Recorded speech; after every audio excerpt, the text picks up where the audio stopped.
Are you an introvert? Today we're going to talk about how to make noise when you're an introvert. I've spent the last 20 years studying, teaching, and coaching people to find their greatness and take their lives to the next level. Along the way, it's become evident that emotions are at the root of everybody's successes and failures. Worry and fear are the enemies, and it's time to forge the armor and earn the tools to overcome the two things that could single-handedly destroy your future. Hi, my name is Michael Johnson, and I'm a life coach, a peak performance trainer, and I'm the emotions guy.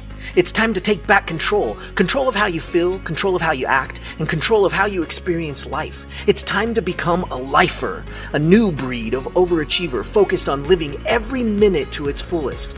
We are responsible for how we feel, and no one and no thing can make us feel anything. Emotional mastery is our journey, and emotional education and intelligence is the key.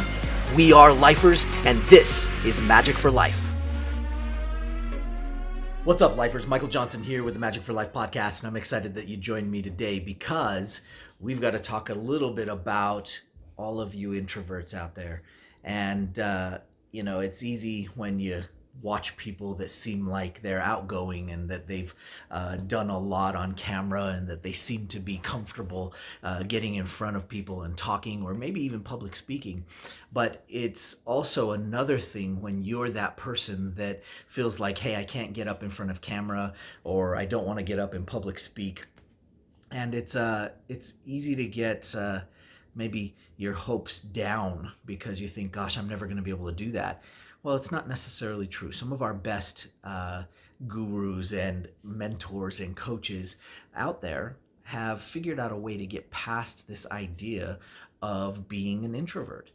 And I thought for a second it would be helpful if we just looked it up, right? So if you look it up on Google and you see what they say about an introvert, it's that you're shy, and maybe a person that's predominantly concerned with your own thoughts and feelings internally rather than external things.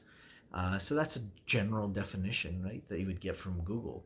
Well, what I've found along the way is that there are a lot of people that are introverts in a thing or in a situation, but not necessarily introverts all the time. Might be in a certain area where they feel like they're not as proficient. But what about when you are proficient? What if you know how to do something and you're just thinking, gosh, I just don't want to get up in front of the camera, or I don't want to speak in front of people, or I don't want to embarrass myself, right? And that's usually a huge thing, is that people feel like, hey, I don't want to embarrass myself in this setting, or I don't want to look like I don't know what I am doing.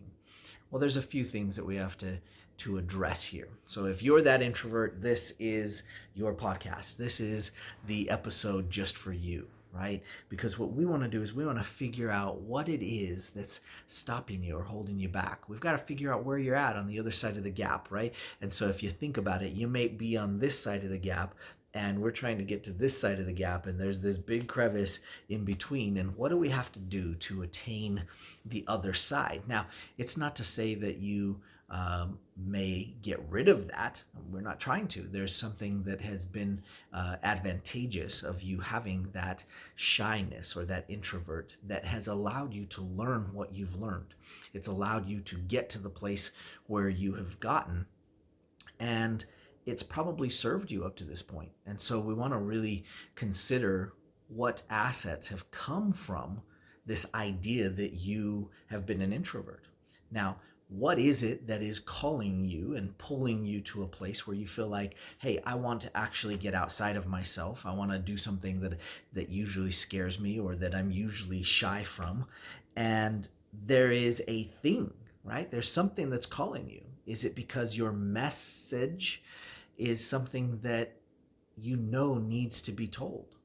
Is it that you have some sort of lesson or education that you have experienced and you'd like to help others not suffer the same thing you suffered? What is it that you're trying to get across? And the reason I bring this up is because there's a great why.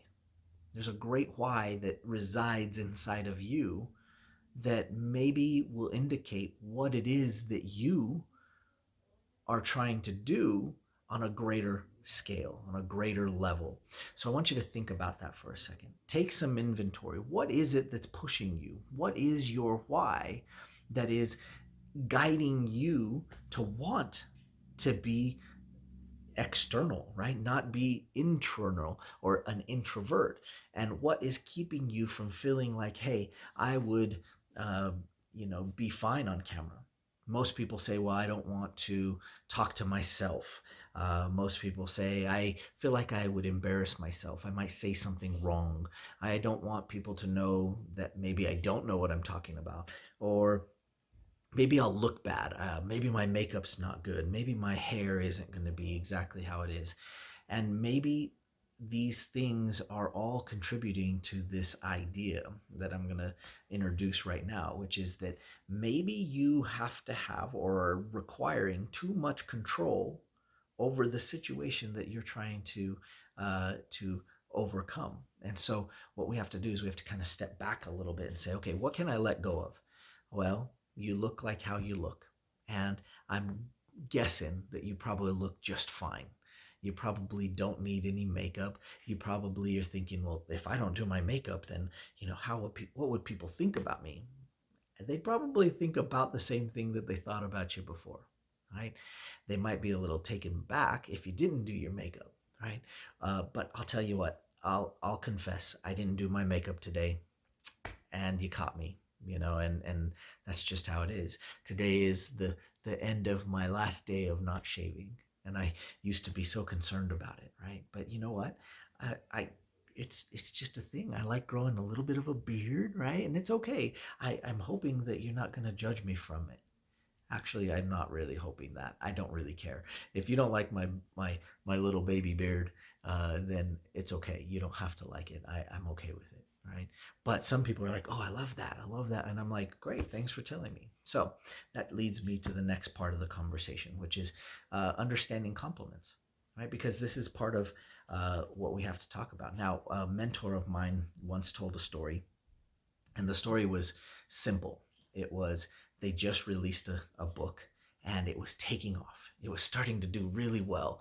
And their publisher came to them and said, hey, did you see your book is really taking off? It's selling lots of copies. Everybody loves it, right? And they said, yeah. And he says, let me give you a little friendly piece of advice. Don't look at your reviews. They said, well, why not? It's doing so well. He said, don't look at your reviews, because if the great reviews will propel you and lift you up, then the bad reviews will destroy you.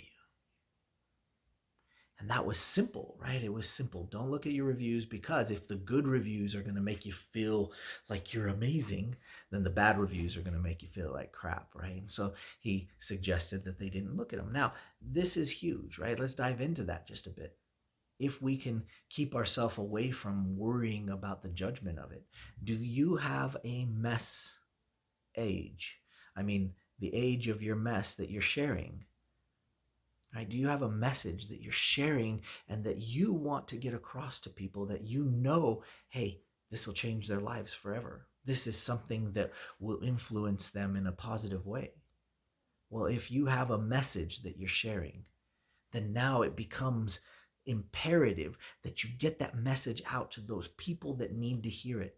And I don't know what it is. I don't know what your particular message is.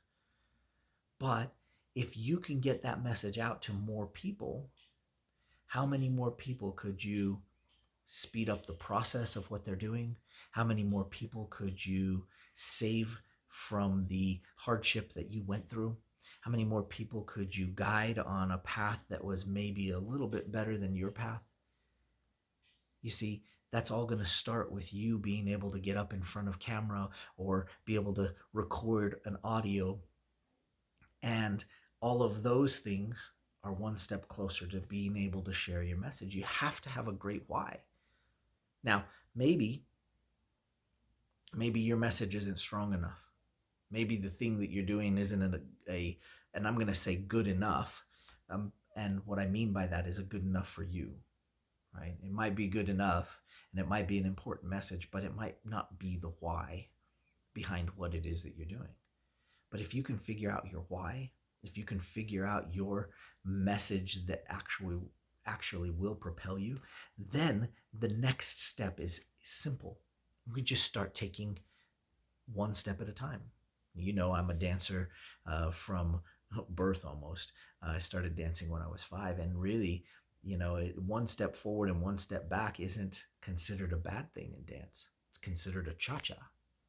So you've got to understand, we do that. We take a step forward, we take a step back, and maybe we go to the side a little bit, and then we go forward and back, and then we go to the side a little bit, and it's okay. You understand, it's part of the process.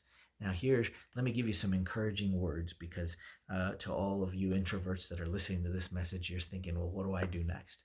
Here's what you do. You start. You get out your camera.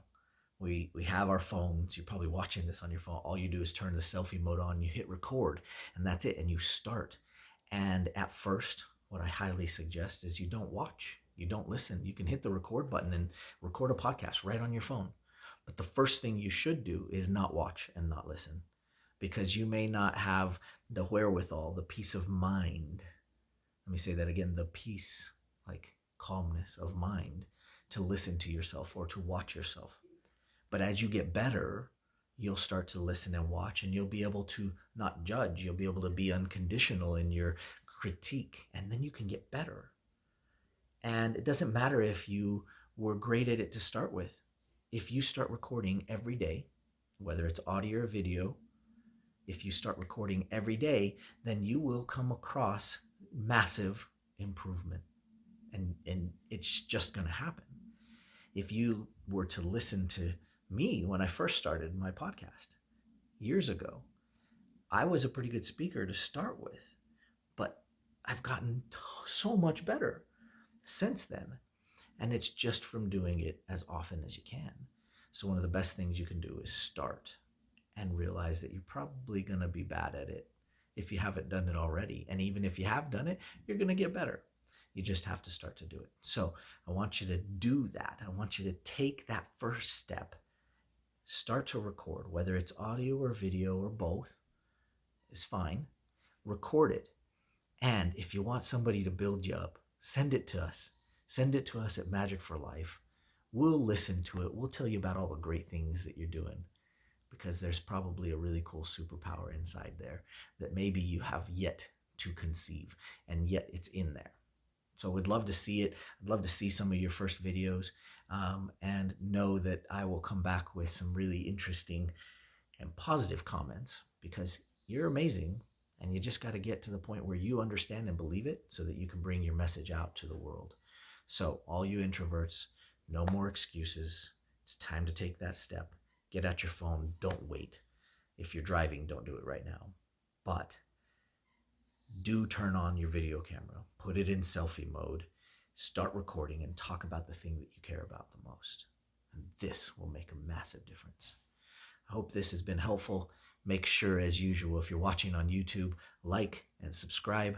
And of course, leave us a rating on iTunes. iTunes loves to know that you guys love the podcast and that you love the content. So I'd love to hear from you. I'd love to hear what you think about the podcast. And we will see you next time on Majic for Life. Hey lifers, we expect upgrades to the base operating functions of the things like our phones, cars, and even refrigerators. Why then has it not been made a priority that we upgrade the operating systems of our emotional states? We dance around the subject of emotional mastery from a young age. We have so much more knowledge in today's world, yet we're still teaching outdated methods of emotional education, if any are being taught at all. It's time for a change. It's time for an upgrade to our emotional education. Let me help you learn how to do that. Pick up your free copy of Every Minute at everyminutebook.com.